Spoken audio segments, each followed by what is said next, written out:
Merci beaucoup, Jolene. Une autre fois pour Jolene Delacruz, députée de Radisson. En tant que le Premier ministre du Manitoba, je suis très fier de vous accueillir ici dans le Manitoba, la province le plus néo tout partout dans tout le Canada.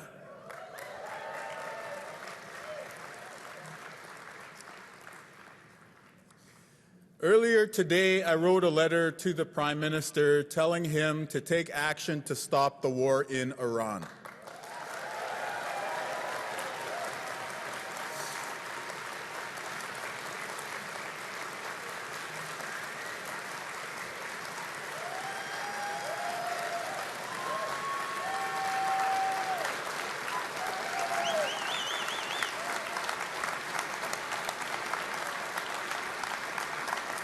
We have to stop the war in Iran.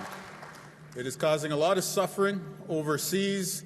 It is causing a lot of economic pain to working people here in Canada and across North America. And not a single Canadian should ever be put in harm's way to try and defend Donald Trump's foolish Iranian war.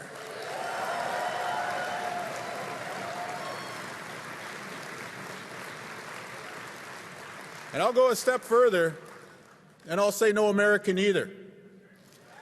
No American child from the blue collar or the middle class should have to die in Iran. Let the Epstein class fight the Epstein war.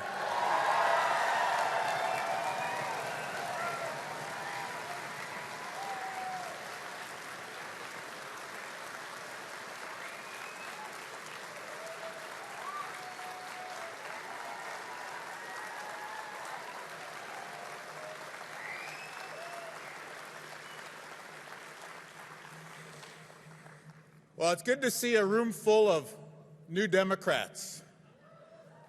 A strong, full, proud room of federal New Democrats. There's a lot of people out there who want to tell a story about, what is the future of the federal NDP? It's victory.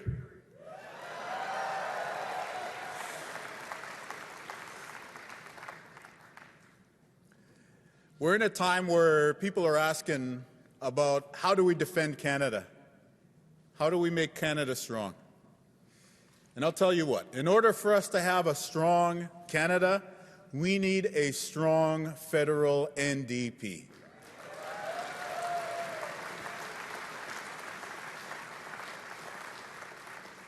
You just think about it. What is the most fundamental Canadian value? What is the thing that separates us from our friends on the other side of the American border? It is universal public health care that every single person in this country can access because of their birthright. And who gave that to Canada? It was the NDP under the leadership of Tommy Douglas, first in Saskatchewan, and then pushing for that right across this great country from coast to coast to coast. And now we're in this era where all the elected leaders are trying to rush to the front of the blue-collar parade and say, we were against globalism. We were always for the blue-collar. Well, who was there back in the day when NAFTA was first being brought forward, standing up for the working class? Who was there for the blue collar in the 1980s and 1990s? Who took a principled position when there was an election fought on this issue? It wasn't conservatives and it wasn't liberals. It was Ed Broadbent and the federal NDP.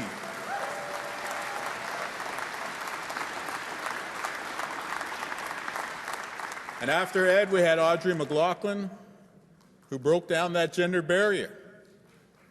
It was the NDP that were the first to have a woman leader in Canada. And who gave us the most Canadian words ever? Love is better than hate. Hope is better than fear. Optimism is better than despair. So let us be loving, hopeful, and optimistic. I love that. That is Canada in a few simple lines. And that was Jack Layton, leader of the NDP. So in order for us to have a strong Canada, we need a strong federal NDP. And so let's make some noise for everyone who's put their name forward in the leadership contest this weekend. You've done a great job so far.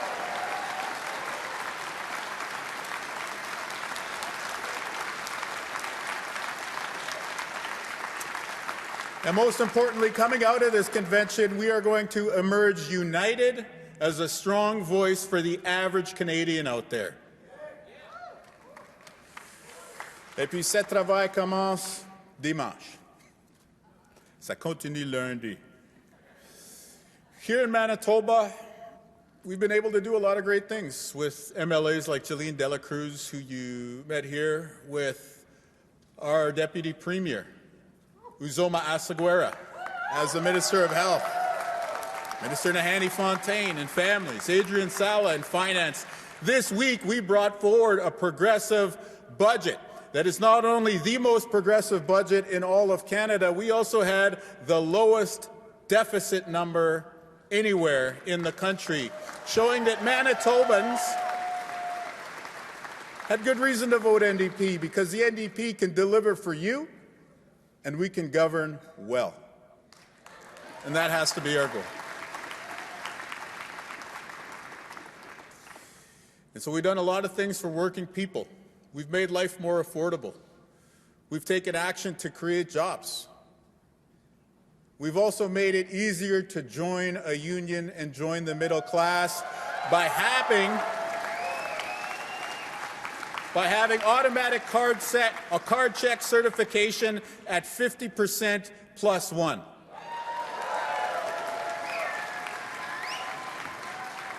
And under the leadership of our Labour Minister, Malaya Marcelino, we brought anti-scab legislation to Manitoba.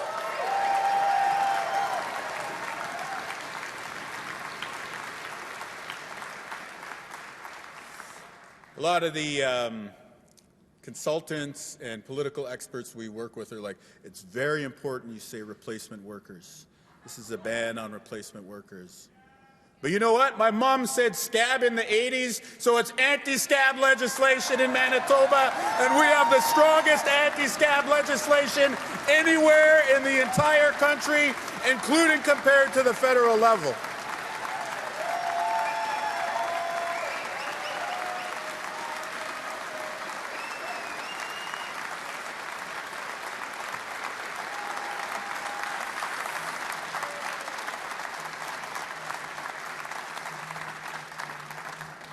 And we love health care too here in Manitoba. And in order for us to deliver on that universal public health care that is the Canadian bedrock value, we need to take care of our health care workers. And so we've been negotiating fair deals, we've been improving working conditions, making sure that hospitals are safer places to work. This legislative session, we've also introduced bills to end mandatory overtime for nurses and to bring in safe nurse-to-patient ratios.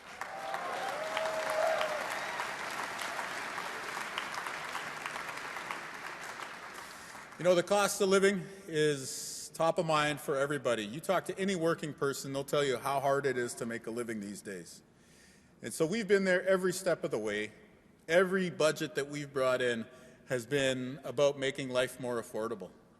And this week we announced a bunch of new measures.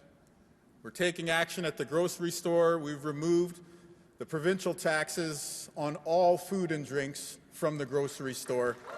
We've frozen the price of milk in Manitoba, and we are banning predatory pricing so that big tech companies who are participating in surveillance capitalism cannot charge you a different price than they charge your neighbor down the street.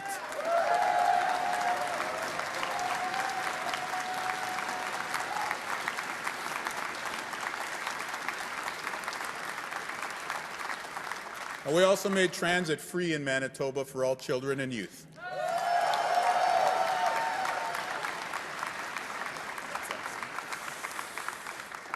It helps parents, paying a lot for bus passes, helps kids, helps students, but it helps the environment too. And we're trying to cultivate a future generation of Manitobans who believe in public transportation. This is the kind of thing you can do when you have an NDP government in power. And you know how we're going to pay for it? Well, we're paying for it in part by asking the top 1% of wealthy Manitobans to contribute their share to make sure that other folks will have an opportunity to get ahead too.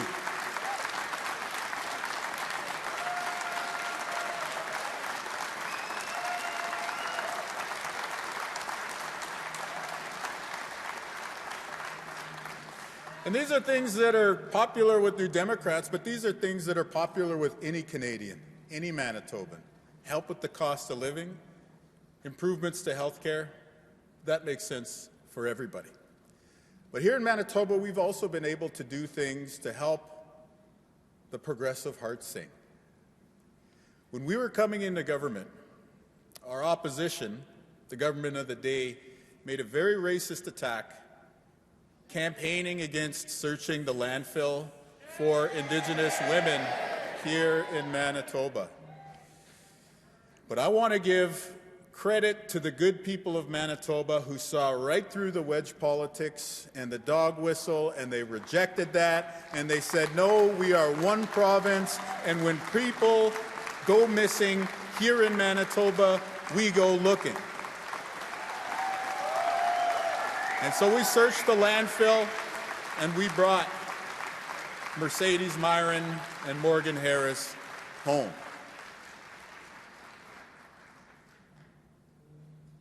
And now Morgan Harris's daughter and Mercedes Myron's sister work with us in government.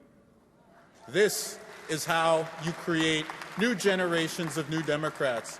You help people where they are, as they are. You do the right thing, knowing that sometimes doing the right thing means you have to take a position that's worth losing an election for. And when you stick your neck out like that, people step up to work with you. And this is how we are going to make Canada the place we all dream for it to be. A few days after we were elected in 2023, the war in Gaza began. And here in Manitoba, it was a very divisive issue, and we were trying to keep all Manitobans together. And while we were working fiercely at the federal level to try and get the government to take action, we looked here within our own borders and asked, what could we do? We went to the healthcare system, and we talked to physicians, and we said, are there parts of our healthcare system where we have capacity to help? And they said, yeah, there are. And so working with a group of physicians at the Health Sciences Centre in the Children's Hospital here in downtown Winnipeg, we brought 3 children here from Gaza to receive life-saving medical attention.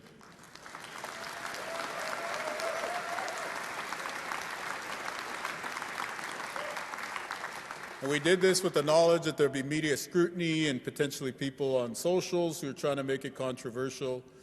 But we had a very mature, straight-up message to the people of Manitoba. We said, this is who we are as a province. No matter who you are, no matter what your background is, somebody in your family tree suffered persecution. And wouldn't you want somebody to stand up at that time to do the right thing? So we today, in this important historic moment, have to stand up and be that voice of conscience, of humanity, and to help how we can. And so those 3 kids are here now. They've received life-changing medical treatment. They're in school, and they have a right to return home when it is safe for them to do so.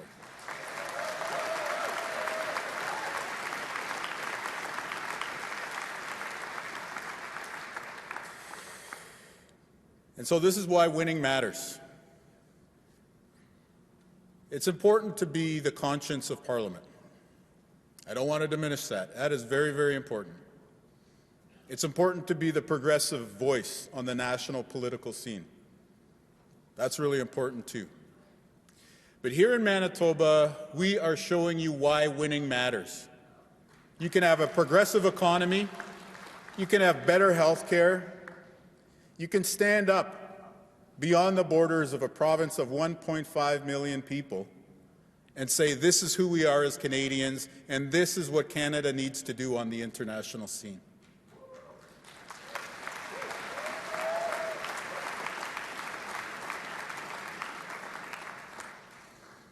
Take care of the basics for people, look after the cost of living and health care, and then you can do the big things in government that you dream of in progressive movements like the one animated by the room that we're in here.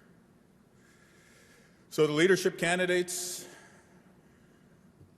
my best piece of advice, win.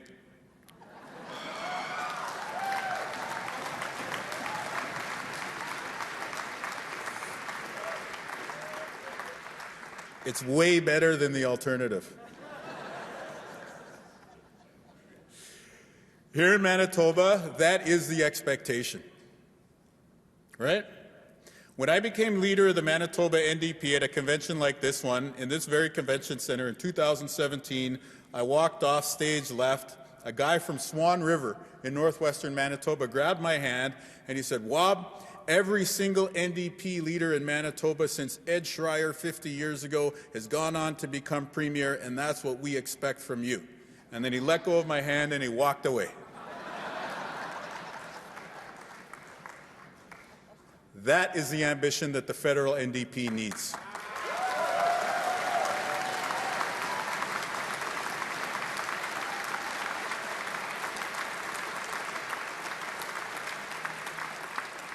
So I'll be here on Sunday morning, and whoever that lucky person is, I'll be there on stage left. And don't dodge me. You know what I'm going to say. So when we come to moments like this one in the history of our country, people are talking about all the crazy things that Donald Trump says about us. And by the way, we're never going to be the 51st state. We will always be the true north, strong and free. But it's about more than that, too. You know, I get these meme accounts in my feed, and one of them was like, Jeff Bezos reads Kazuo Ishiguro's Remains of the Day to be motivated about being true to yourself and speaking your mind. And I saw that meme account and I was like, huh? That book is a condemnation of Nazism. These tech bros and the surveillance capitalism that they are peddling is a threat to democracy, it's a threat to workers, it's a threat to our company, and only the federal NDP can stand up against them.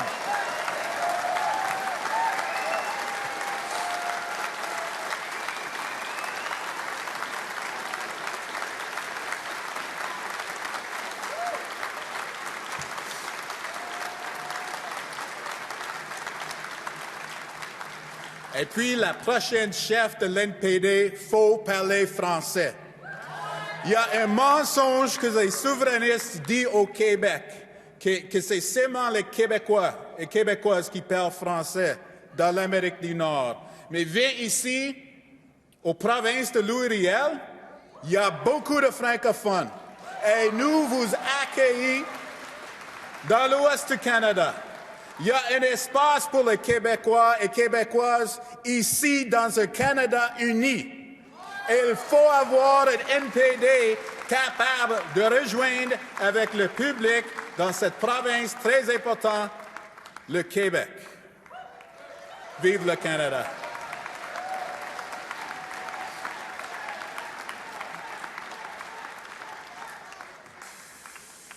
So in order for us to have a strong Canada, we need a strong federal NDP. And if we want Canada to win, if we want Canada to really win, we need a federal NDP that can win too.